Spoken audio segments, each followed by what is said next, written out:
న్యాయాధ్యక్షులు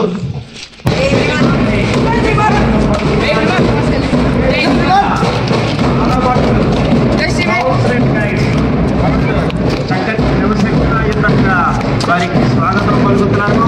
వారిని వేదిక మీదకి మన ప్రాచార్యులు శ్రీమతి పూర్ణిమ మేడం గారు తీసుకువస్తున్నారు. మీరు విద్యార్థులంతా చిరు తరహాసంతో గారికి స్వాగతం మన విద్యాలయ తరపున అమోఘంగా కరతాళ ధ్వనులు అమోఘంగా మొలగిస్తూ స్వాగతం పలకండి. స్వతంత్ర భారతానికి మొట్టమొదటి రాష్ట్రపతి గారి ఆధ్వర్యంలో బాబాసాహెబ్ గారి అధ్యక్షతన చాలామంది అందులో కమిటీ సభ్యులుగా ఉండి వీళ్ళందరూ స్వతంత్ర భారత రాజ్యాంగ పీఠికని నిర్మాణం చేశారు, ఎంతో కృషి చేశారు.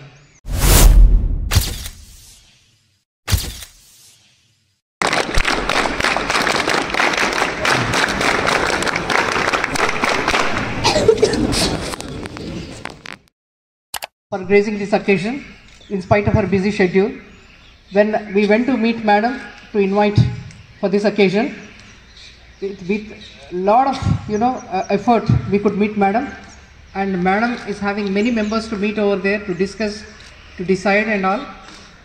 But then Madam has paid us some time, and then when we said it is 13th, Madam said no, I will come on 12th, and that too in the morning. And this is the time where Madam is little free out of her busy schedule, and even taking out of this time, this 1 hour time is also with great difficulty, with great effort, with our busy schedule Madam could spare. And I also thank Madam Krishnaveni, who is a very strong support to our Vidyalaya and accompanying Madam here, and also the staff members for accommodating us to invite Madam very comfortably into our Vidyalaya. Children, as I told you, PM Shri school activities are many. Out of that, we are supposed to organize a program for the Constitution Corner. The Samiti expects us to give awareness about the Constitution, its values, and the virtues that it gives to us. As a citizen of this country, we should always realize the importance of the Constitution that gives us a guideline to follow the rules and regulations to have a safe and comfortable life in our country. At the same time, we should remember our duties towards the country and deliver them properly. In this society where the only power and money has become a strong point or a successful point, there are many other things where we should really take care of. There is environment that we have to take care of. There are many animals and all that we should take care of. So if you look at our Constitution, it is a highly successful guideline that it gives us, the values that we every day remember in our pledge, the equality, the fraternity, the freedom of speech, the expression and all. These are all given by our Constitution to us. But then again, it depends on us that we always possess these values and then, express ourselves properly. In this context, I felt, and it is the expectation of you also, that you meet a person, and being a woman, Madam is a judge here, and definitely we can understand the pressure that Madam might be having, to uphold the values of given Constitution. But then again, the job is very tough and painful, that definitely you have to punish. But then this punishment is once again is a corrective measure which is much required for the society. And this corner, children, this should be an inspiring point for you, and arrival of Madam is also an inspiring point for you, especially for the girls, that not only that we get into engineering and NEET examinations and doctors, but we need good judges also to run the society properly. Gone are those days where people are very proud that only my house is having an engineer or doctor. But then the days ahead will make your parents also to realize that how important it is to make students enter into other professions also. So in this context, I request Madam to inspire us, to guide us, and also to throw some light about her career, because I don't want to elaborate about Madam, because Madam's story in her words I want to listen, because that's again adoka journey. ఎవరైనా కూడా ఒక ఉన్నతమైన స్థానంలో ఉన్నారు అంటే అది ఒక రోజు శ్రమ కాదు, అది కొన్ని రోజుల శ్రమ. అండ్ ప్రతి సక్సెస్ వెనకాల ఎవరైనా ఒక విమెన్ కానీ లేదా ఒక గర్ల్ కానీ సక్సెస్ అవుతే వాళ్ళ వెనకాల ఒక ఇమాజినేటివ్ అండ్ హైలీ చెరిష్ చేసే చీర్ లీడర్ ఎవరంటే పేరెంట్స్. వీళ్ళు తప్పనిసరిగా నా కూతురు పైకి రావాలని ఒకటి ఉంటుంది, ఆ యాస్పిరేషన్తో ముందుకు నడిపిస్తూ ఉంటారు. సో మేడం గారి ఇంటరాక్షన్లో మేడం గారే మనకి రోల్ మోడల్ ఈరోజు. ఆ కృష్ణవేణి మేడం గారు ఎప్పుడు ఇన్స్పైర్ చేస్తూ ఉంటారు మన గర్ల్స్ని. అలాగే మేడం గారు ఈరోజు వచ్చారు, ఇంత ఉన్నతమైన స్థానంలో ఉండి మేడం మీతో మీ చిన్న చిన్న మనసులు ఇంకా మీరు నేర్చుకుంటున్నారు సమాజాన్ని చూసి. సో మేడం గారు ఇక్కడికి వచ్చి మీతో 4 మాట్లాడితే మీరు వినండి, జాగ్రత్తగా వినండి, ఇన్స్పైర్ అవ్వండి. తర్వాత మీ లైఫ్లో మీరు ఎంతవరకు మేడం ఇచ్చే వాల్యూస్ని మీరు ఇంబైబ్ చేసుకోగలరో చూడండి. Madam please. Thank you.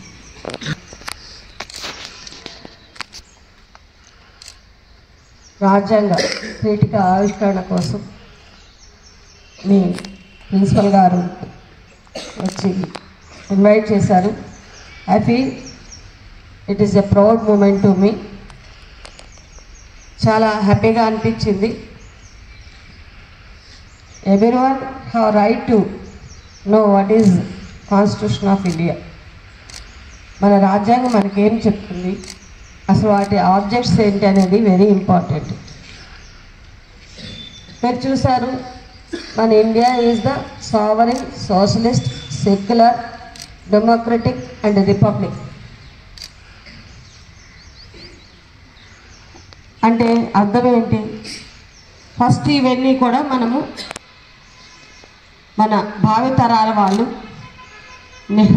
Jawaharlal Nehru గారి యొక్క మన మొదటి ప్రధానమంత్రి గారి యొక్క ఆలోచనలు, వారి యొక్క లక్ష్యాలను దృష్టిలో పెట్టుకొని డాక్టర్ అంబేద్కర్ గారు మరియు మిగతా సభ్యులందరూ కూడా కలిసి ఒక కమిటీగా 1 జనవరి 22 జనవరి 1947లో ఒక కమిటీ ఫామ్ అయింది.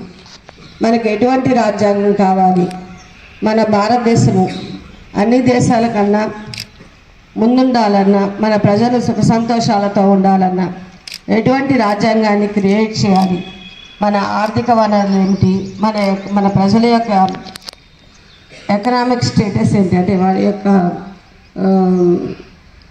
సంపాదన పరంగా కానివ్వండి, ఎడ్యుకేషన్ పరంగా కానివ్వండి, మన యొక్క భావితరాల యొక్క వెనుకబడిన తరగతులు వారి గురించి కానివ్వండి, ఇలా అందరి గురించి ఆలోచించి మనకు అన్ని దేశాల యొక్క రాజ్యాంగాలని పరిశీలించి ది బెస్ట్ అనేది అన్నిటికన్నా అన్ని దేశాల కన్నా కూడా మన రాజ్యాంగంలో ఎంతో విలువలతో చేకూర్చిన హక్కులని, మన యొక్క బాధ్యతలని, ఏ విధంగా వాటిని ఇంప్లిమెంట్ చేసే యంత్రాంగాన్ని అన్నిటినీ కూడా పొందుపరచడం జరిగింది. What is the meaning of sovereign state అంటే మనము అందరము సర్వసమానులము, అంటే జస్టిస్ ముందు ప్రతి ఒక్కరు కూడా ఈక్వలే, చిన్న పెద్ద పిల్లలు అని తేడా లేదు. తప్పు చేసిన వాళ్ళని శిక్షించడము అనేది అంటే కంట్రోలింగ్ ఆఫ్ లిబర్టీ. మనకు స్వేచ్ఛనిచ్చింది మన రాజ్యాంగం, మాట్లాడే స్వేచ్ఛనిచ్చింది. మనం ఎక్కడికైనా వెళ్ళవచ్చు, ఏ విధంగా ఉండవచ్చు, ఏ మతాన్నైనా ఆరాధించవచ్చు, కులమత భేదాలు లేకుండా ఏ దేవుడినైనా కూడా మనము స్వాతంత్రంగా మన యొక్క భావ వ్యక్తీకరణ చేయవచ్చు. అలాగే మనం ప్రార్థించవచ్చు. ఇన్ని స్వాతంత్రాలు, ఇంతటి స్వేచ్ఛని ఒక భారతదేశంలో తప్ప మీరు ఏ దేశాలలో కూడా చూడరు. ప్రతి దేశం కూడా ఏదో ఒక క్యాస్ట్ పరమైన అంటే కులము లేకపోతే మతం, ఆ మతాలకు సంబంధించో ఉన్న దేశాలు ఉంటాయి. కానీ అన్ని రకాల మతాలతో కలిసి ఉన్నా కూడా ఎంతో మనం ఏ రోజు కూడా ఏ దేశాలపైన యుద్ధాలు ప్రకటించలేదు, స్వాతంత్రం వచ్చిన రోజు నుంచి ఈ రోజు వరకు కూడా. అంటే మనము ఎవరు సమానంగా చూస్తున్నాము. పేదరికము, చిన్న పెద్ద కుల మతాలు, అలాగే ఇటువంటి ఇన్ఈక్వాలిటీస్ అన్నిటిని కూడా, అమ్మాయి అబ్బాయి ఇలాంటి ఇన్ఈక్వాలిటీస్ అన్నిటిని కూడా రూపుమాపడం కోసమే ఎప్పుడో 1947 మనము అంటే మన తాతలు పుట్టిన కాలంలోనే అంత గొప్పగా దాన్ని మార్చవలసినంత అవసరం లేనంత విధిగా ఒకవేళ మార్చవలసి వస్తే ఈ ప్రియాంబుల్ ఏమని చెప్పిందో దానికి అగైనెస్ట్గా ఎప్పుడు కూడా ఎటువంటి లాస్ కానీ ఎటువంటి అమెండ్మెంట్స్ కానీ కాన్స్టిట్యూషన్కి తీసుకురాకూడదని దాని యొక్క ముఖ్య ఉద్దేశం అన్నమాట. కాన్స్టిట్యూషన్లో ఉన్న అన్ని ఆర్టికల్స్కి సంబంధించి ఈ ప్రియాంబుల్ అనేది భగవద్గీత లాంటిది. సో మనం అంటాం కదా, భగవద్గీత అనేది మన లైఫ్ని లీడ్ చేయడానికి కృష్ణ భగవానుడు చెప్పిన ఉపదేశము. దాని ప్రకారం ప్రతి ఒక్కరూ ఫాలో అయితే జీవితంలో ఎటువంటి బాధలని దుఃఖాలని అనుభవించరు, సంతోషమైన లైఫ్ని లీడ్ చేస్తారనేసి. అదేవిధంగా కాన్స్టిట్యూషన్ కూడా preamble of the constitution of India కూడా కాన్స్టిట్యూషన్కి హార్ట్ లాంటిది అనమాట. ఏ విధంగా ఉండాలి, ఏదైనా ఒక లా చేసినప్పుడు అవి ఏ విధంగా ఉండాలి, వీటికి ఏమైనా అగైనెస్ట్గా ఉంటే వాటిని స్టక్ డౌన్ చేసే అధికారాన్ని న్యాయ వ్యవస్థకి ఇచ్చింది. ఎందుకని ఎప్పుడు కూడా ఒక వ్యవస్థ మీద ఇంకొక వ్యవస్థ కంట్రోల్ ఉన్నప్పుడే ఆ మిగతా వ్యవస్థ అన్నీ కూడా సక్రమంగా పనిచేస్తాయి. లేకపోతే అవన్నీ కూడా మొనోపాలీకి దారి తీస్తుంది అనమాట. అంటే మొనోపాలీ అంటే మామూలుగా ఇప్పుడు సపోజ్ మనకు ఈక్వాలిటీ ఉంది, లిబర్టీ ఉంది, మనం స్వేచ్ఛతో ప్రతి పని చేసేయచ్చని కాదు దాని అర్థం. సమ్ ఎక్స్టెంట్ ఆఫ్ లిబర్టీ అంటే ఆ స్వేచ్ఛని దుర్వినియోగపరచకూడదు. అలా దుర్వినియోగపరచకుండా ఉండాలంటే దాని మీద మనకు ఒక కంట్రోలింగ్ అథారిటీ ఉండాలి. ఆ కంట్రోలింగ్ అథారిటీ ఎవరికి ఇచ్చారు? జ్యుడిషియరీకి ఇచ్చారు. సో అటువంటి జ్యుడిషియరీలో వర్క్ చేయడం అనేది నేను చాలా హ్యాపీగా ఫీల్ అవుతున్నాను. ఇంకా నా విషయానికి వస్తే నేను కూడా తెలుగు మీడియం నుంచి వచ్చాను. ఫస్ట్ క్లాస్ నుంచి 10th క్లాస్ వరకు తెలుగు మీడియమే చదివాను, తర్వాత ఇంగ్లీష్ మీడియం చదివాను. ప్రతి ఒక్కరూ తెలుసుకోవాల్సింది ఏమంటే మనం పరభాషని నేర్చుకోవడం తప్పు, కానీ మాతృభాషను నేర్చుకోకపోవడం అనేది చాలా నేరము. ఎందుకంటే మాతృభాషను ఎప్పుడు కూడా మరవకూడదు. ఎవరు కూడా వారి యొక్క మాతృభాష మీద ఎవరైతే పట్టు కలిగి ఉంటారో మిగతా భాషల్లో కూడా ప్రావీణ్యత సంపాదించగలుగుతారు. కాబట్టి ప్రతి ఒక్కరూ కూడా మన మాతృభాష అయిన తెలుగుని గౌరవించాలి, నేర్చుకోవాలి, చదవాలి కూడా. ఇప్పుడు చాలామంది పిల్లలకి మన మాతృభాష యొక్క పదాల యొక్క అర్థాలు తెలియవు, ఏ విధంగా చదవాలో తెలియదు. ఒక న్యూస్ పేపర్ చదవడం కూడా చేతగాని పరిస్థితికి వెళ్ళిపోతున్నారు. ఎందుకంటే మిగతా అంతా కూడా అంటే ఆన్లైన్ కానివ్వండి, మిగతా తెలుగు భాషలో ఉన్నా అవి కొన్నే ఉన్నాయి, మిగతావన్నీ కూడా అనువదించగల దిట్టా ఉన్నాం. తెలుగు భాషా పండితులు అనేవాళ్ళు ఇప్పుడు చాలా వరకు కరువైపోయారు. ఎందుకంటే ప్రతి ఒక్కరూ కూడా engineering doctors, lawyers, judges, IAS ఆఫీసర్లు, ఐపీఎస్ ఆఫీసర్లు ఇలా అవ్వాలనుకుంటున్నారు. కానీ ఎవరు కూడా లాంగ్వేజెస్ మీద దృష్టి పెట్టట్లేదు. కానీ ఇంతమంది తయారవడానికి కారణము ఉపాధ్యాయులే, టీచర్స్. మనం ఎవరైతే గురువులు ఉన్నారో వాళ్ళు మనకు ఫస్ట్ నుంచి మనకు ఇంట్లో తల్లిదండ్రులు, తర్వాత బడికి వస్తే మన గురువులు. మన చిన్నప్పటి నుంచి మనము తిరిగి ఒక సొసైటీలోకి ఒక మేజర్గా మనం అడుగుపెట్టేంత వరకు కూడా గైడ్ చేసే గొప్ప వ్యక్తులు. వాళ్ళ ముగ్గురు మన జీవితాన్ని ఎప్పటికీ ప్రభావితం చేస్తారు. వాళ్ళు చెప్పిన విధి విధానాలు, వాళ్ళు చెప్పిన పాఠాలే మనల్ని సమాజంలో గొప్ప వ్యక్తులుగా నిలబడే విధంగా తయారు చేస్తుంది. ముఖ్యంగా ప్రతి ఒక్కరు కూడా వాళ్ళ గురువులను ఎప్పటికీ గౌరవించాలి. అదేవిధంగా జీవితంలో ఎప్పుడు వాళ్ళ యొక్క బాగుని మంచిని మనం కోరుకోవాలి. వాళ్ళు ఎందుకంటే మనకు దిశా నిర్దేశకాలు, మన దిశ ఎలా ఉండాలి, మనం ఏం చదవాలి, మనం ఎలా సొసైటీలో బతకాలి, ఎలా అవగాహన పెంచుకోవాలి అనేది మనము స్కూల్లోనే ఎక్కువగా నేర్చుకుంటాము. స్కూల్ డేస్ నుంచి ప్రతి ఒక్కరితోనూ కలిసి ఎలా ఉండాలి, ఒకరిని ఒకరు ఏ విధంగా స్నేహభావంతో చూడాలి అనేది మనకు ఇక్కడి నుంచే అలవాటు అవ్వాలి. అదేవిధంగా సొసైటీ మీద కూడా అవగాహన పెంచుకోవాలి.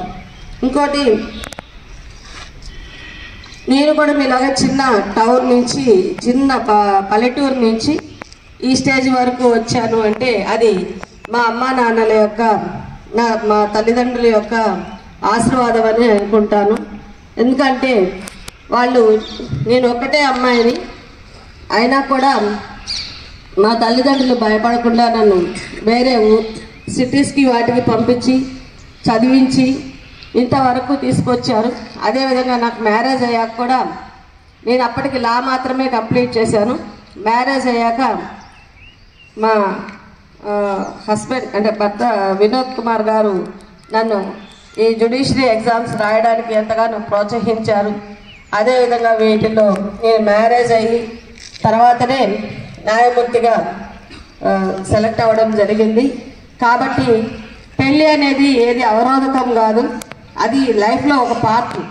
కాబట్టి అమ్మాయిలు ఎవరు కూడా మాకు పెళ్ళైపోయింది, దీంతోనే మా జీవితం అయిపోయింది, సో రేపటి నుంచి మనము ఇంట్లోనే ఉండాలి, ఇంకా చదవాల్సిన అవసరం లేదు అని అనుకోకూడదు.